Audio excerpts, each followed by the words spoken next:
Shalom, salam sejahtera. Renungan malam seiman berjudul Akhir 1000 Tahun. Dan setelah masa 1000 tahun itu berakhir, iblis akan dilepaskan dari penjaranya. Wahyu 20 ayat 7. Pada akhir masa 1000 tahun itu, orang-orang mati yang lain, yaitu orang-orang jahat, akan dibangkitkan. Dengan demikian melepaskan iblis dari keadaan yang tidak mempunyai kegiatan sehingga merasakan seolah-olah ia telah berada dalam penjara. Wahyu 20 ayat 5 dan 7. Dengan menipu orang-orang jahat sekali lagi, ia menuntun mereka untuk mengepung perkemahan tentara orang-orang dan kota yang dikasihi itu, Yerusalem baru. Wahyu 20 ayat 9. Kristus akan turun ke dunia ini lagi bersama-sama dengan orang saleh dan Yerusalem baru. Wahyu 20, 21 ayat 2.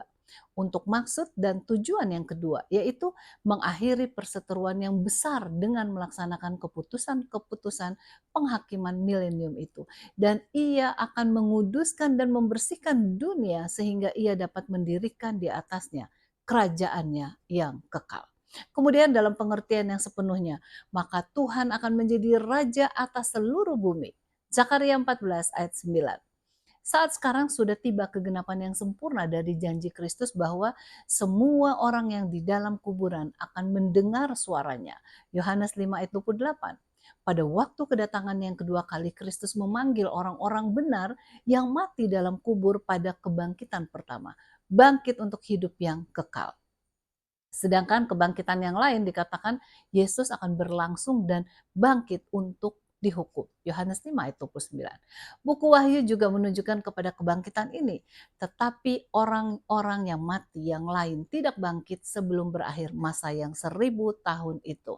Wahyu 20 ayat 5. Kebangkitan orang jahat pada akhir 1000 tahun itu melepaskan iblis dari tahanannya untuk sedikit waktu lamanya. Wahyu 20 ayat 3. Di dalam upayanya yang terakhir untuk menentang pemerintahan Tuhan, ia akan pergi menyesatkan bangsa-bangsa pada keempat penjuru bumi.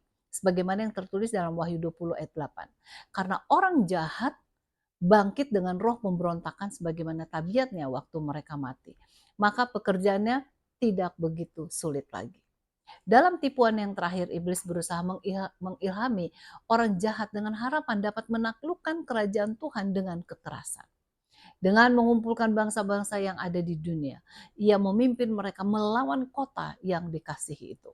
Wahyu 20 ayat 8 dan 9. Orang jahat yang dengan keras kepala menolak pintu masuk kota Allah karena berkata maupun menolak jasa korban pendalaman Kristus itu. Sedangkan justru bertekad untuk memperoleh izin masuk serta mengandalkannya melalui pengepungan dan peperangan.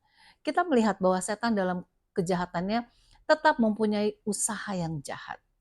Sehingga Tuhan akan menghukumnya pada waktunya sebab sudah jelas kesalahannya.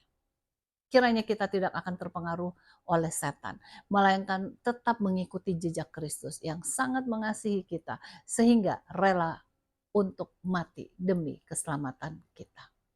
Tuhan Yesus memberkati.